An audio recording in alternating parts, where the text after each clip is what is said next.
জঙ্গিবাদ তৈরি হওয়ার আরেকটি গুরুত্বপূর্ণ বিষয় হলো জিহাদ বিষয়ক অপপ্রচার। কোরআন এবং সুন্নাহয় সবচেয়ে গুরুত্বপূর্ণ একটি ইবাদতের নাম হলো জিহাদ ফি সাবিলিল্লাহ। কেউ যদি জিহাদ ফি সাবিলিল্লাহ অস্বীকার করে তার ঈমান থাকবে? সে কাফের, স্পষ্ট কাফের। কারণ কোরআনের অসংখ্য আয়াত শুধু জিহাদ ফি সাবিলিল্লাহর উপরে।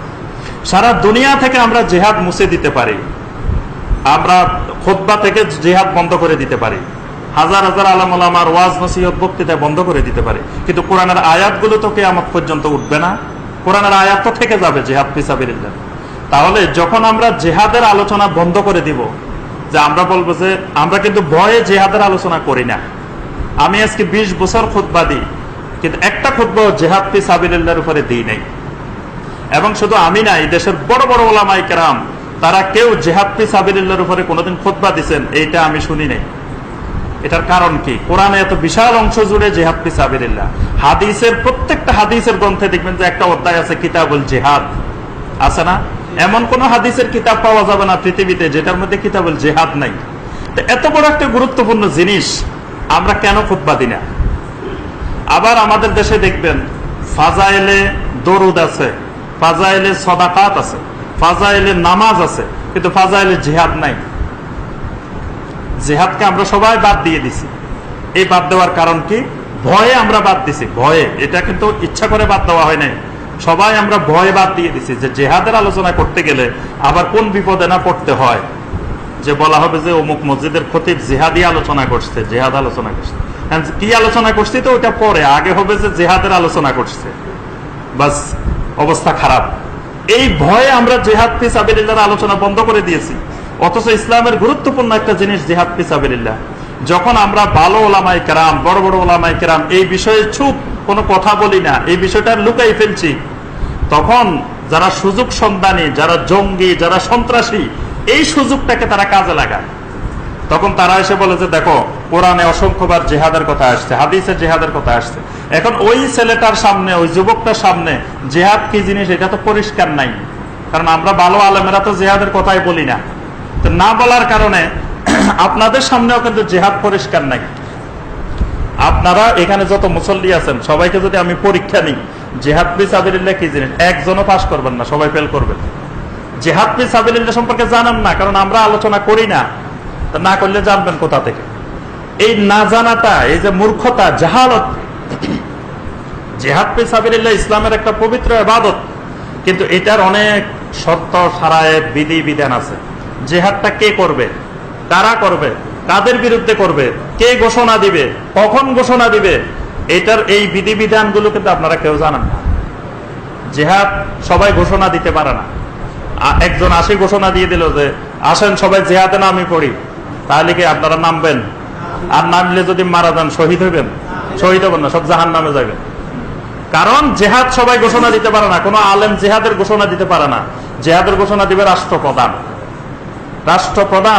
রাষ্ট্রপতি অথবা প্রধানমন্ত্রী ঘোষণা দিতে হবে জিহাদের।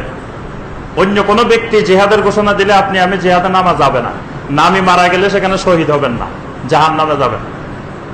তাহলে জিহাদ ঘোষণা দিবে কে, এই জিনিসটাও তো ওই যুবকটা জানে না।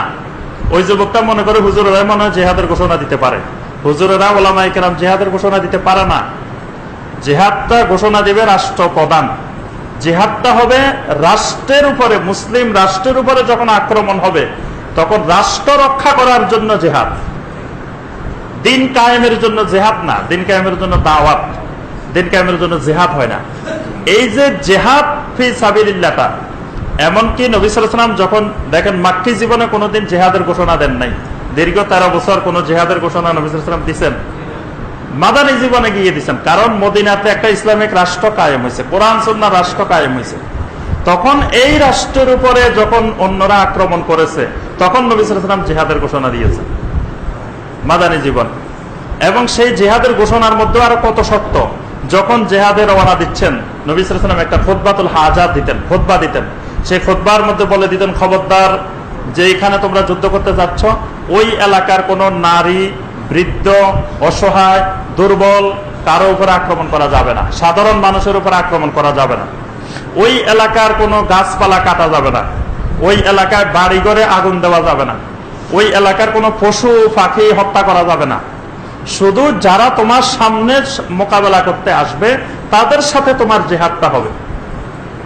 তাও তুমি ততক্ষণ আক্রমণ করবে না যতক্ষণ তোমার উপরে আক্রমণ না আসে। তোমার আত্মরক্ষার জন্য আক্রমণ, আরেকজনকে মারার জন্য আক্রমণ না।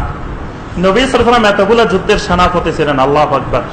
একটা যুদ্ধে নবী সাল্লাল্লাহু আলাইহি ওয়াসাল্লাম কোন একজন কাফেরের উপরেও আঘাত করেন নাই। নবী সাল্লাল্লাহু আলাইহি ওয়াসাল্লামের হাতে, নবী সাল্লাল্লাহু আলাইহি ওয়াসাল্লামের হাত মুবারক দিয়ে একজন কাফের মারা গেছে, এই নজির নেই। কোন কাফেরের উপরেও নবী সাল্লাল্লাহু আলাইহি ওয়াসাল্লাম আক্রমণ করেন নাই, হাত তোলেন নাই। তাহলে জিহাদটা হলো আত্মরক্ষামূলক, এটা আক্রমণাত্মক না। কিন্তু আমরা তো এই জিহাদটা তাদেরকে বুঝাইতে পারিনি, সমাজের যুবকদেরকে আমরা বুঝাইতে পারিনি যে জিহাদটা এটা। এই যে যখন আমরা এটা লুকাই ফেলেছি জিহাদের কথা বলা, তখনই এই কিছু খারাপ মানুষ, দুষ্ট চক্র, শয়তানি চক্র এই যুবকগুলাকে বুঝাচ্ছে যে আসো জিহাদ করো, জিহাদ করলে জান্নাতে চলে যাবে। আবার কোন যুবকগুলাকে বোঝানো হয়? ইসলামিক লাইনে যারা মাদ্রাসায় পড়ে বা দিন জানে তাদেরকে বোঝানো হয় না। বোঝানো হয় কাদেরকে? যারা আল্লাহর নাফরমানি করতে করতে সীমা পার হয়ে গেছে, সীমা অতিক্রম করে ফেলেছে। এই অতিক্রম করার পরে মানুষের ভিতরে যে সুপ্ত ঈমান লুকায়িত, সেই ঈমানের কারণে যখন অনুশোচনা আসে, তখন প্রত্যেকটা মানুষের গুনাহ করার পরে একটা অনুশোচনা আসে। এটা স্বাভাবিক, এটা আসবেই। একটা যুবক যখন সেই নর্থ সাউথ ইউনিভার্সিটি হোক বা স্কলাস্টিকা হোক বা যে সকল প্রতিষ্ঠানের নাম আমরা দেখেছি, সবগুলা একটাও ইসলামী প্রতিষ্ঠান না, যেখানে নোংরা, অশ্লীলতা, তারপরে যত রকমের খারাপ কার্যক্রম আছে এগুলো সেখানে নিত্য নৈমিত্তিক ব্যাপার। জেনা, বেবিচার, এগুলোর কোনো বাধা নিষেধ নাই সেখানে। সেগুলা তো একটা শিক্ষা প্রতিষ্ঠান, আপনি আমি গেলে লজ্জায় সেই শিক্ষা প্রতিষ্ঠানে ঢুকাও সম্ভব হয় না। মানে আপনার চোখ ডাইনে বামে তাকালে আপনি নিজেই লজ্জিত হয়ে যাবেন যে ছেলে মেয়েদের অবস্থা দেখলে। তাহলে ওই সকল প্রতিষ্ঠানে জঙ্গি তৈরি হয় কেন? ওই সকল প্রতিষ্ঠানে জঙ্গি তৈরি হওয়ার কারণ হলো এইগুলো যখন নায়ক নায়িকাদের সাথে এই অশ্লীলতার কাজ করতে করতে, এই নোংরামি করতে করতে একটা সময় আসে, তার ভিতরে অনুশোচনা আসে যে হায়রে আমি তো অনেক দূর পার হয়ে গেছি, অনেক সীমা লঙ্ঘন করে ফেলেছি, এখন আমার কি করা? তখন তাদেরকে শয়তানি কোন চক্র এসে বলে যে আসো তুমি, তোমার একটা রাস্তা আছে, সেটা হলো তুমি জিহাদ করো, জিহাদ করে তুমি শহীদ হয়ে যাও, শহীদ হয়ে গেলে সব গুনাহ মাফ হয়ে যাবে, তুমি জান্নাতে চলে যাবে। এই ছেলে তো মনে করছে বাস রাস্তা তো একটাই পাইছি, এটা হলো জিহাদ কর্ম, মানুষ দুই একজন মারতে পারলে জিহাদ করে শহীদ হবো, শহীদ হয়ে জান্নাতে চলে যাবো। আমার এই যে যা নোংরামি করছি, অশ্লীলতা করছি, যারা ব্যভিচার করছি, এই সব মাফ হয়ে যাবে। তাহলে তাকে যে ভুলের খপ্পরে পড়ছে, এই ভুলের খপ্পরে সে পড়লো কেন? পড়ার কারণ হলো তার সামনে আমরা জিহাদকে ক্লিয়ার করি নাই। সে মনে করছে মানুষ মারলে জিহাদ, কিন্তু মানুষ মারলে যে সন্ত্রাসী, মানুষ মারলে যে জাহান্নামী, এই বিষয়টা তো তার সামনে ক্লিয়ার হয় নাই। এই জন্য জঙ্গিবাদের একটি গুরুত্বপূর্ণ কারণ হলো জিহাদ সম্পর্কে অপপ্রচার, জিহাদের সঠিক ব্যাখ্যা না জানা। এই জন্য জঙ্গিবাদ বন্ধ করতে হলে জিহাদ ফি সাবিলিল্লাহর সঠিক রূপ, কোরআন সুন্নাহর জিহাদ ফি সাবিলিল্লাহ বলতে আসলে কি বোঝায়, জিহাদটা কি, এইটা সমাজের যুবকদের কাছে, মানুষের কাছে সঠিকভাবে তুলে ধরতে হবে। এবং আমরা সরকারকে অনুরোধ করব, ইসলামিক ফাউন্ডেশনকে অনুরোধ করব যে জিহাদ ফি সাবিলিল্লাহর উপরে আপনারা এরকম খুতবার অর্ডার দেন। সারা দেশে প্রত্যেক মসজিদে মসজিদে জিহাদের উপরে খুতবা হবে, যে সেখানে জিহাদের এত আয়াত, এত হাদিস, 50টা খুতবা দিলেও এগুলো শেষ হবে না। যদি এক বছর খালি জিহাদের উপরে আমরা খুতবা দিই, তাও এক বছরে দিয়ে শেষ করতে পারবো না। তাহলে এই জিহাদ বিষয়ক বিভ্রান্তি দূর করতে হবে। জিহাদের অপব্যাখ্যা দিয়ে কেউ যেন এই সরল মনা যুবকদেরকে বা এই অনুশোচনাকৃত ফিরে আসা যুবকদেরকে তাওবার দিকে না এনে যাতে জঙ্গিবাদের দিকে ঠেলে দিতে না পারে।